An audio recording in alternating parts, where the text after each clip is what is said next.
Saya datang Glojas pun rasa cuba sahaja lah. Kalau ni memang tak boleh punya, okey biarlah, botak je.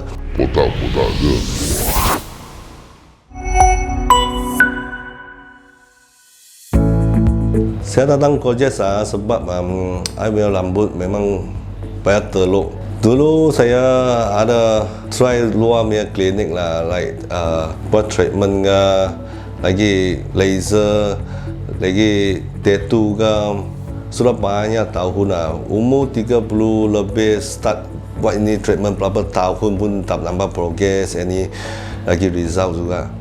So saya datang Glojas pun rasa cuba sahaja lah. Kalau ni memang tak boleh punya, okey biarlah, botak je.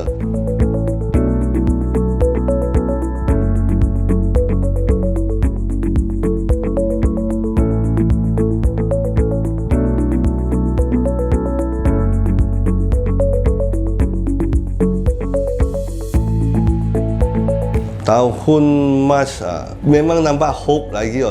Sudah nampak tiap-tiap bulan dia pun grow sikit sampai ini dia sudah tengok. Dulu sini botak punya, langsung botak punya, dia sekarang pun sudah nampak. Saya banyak happy lah.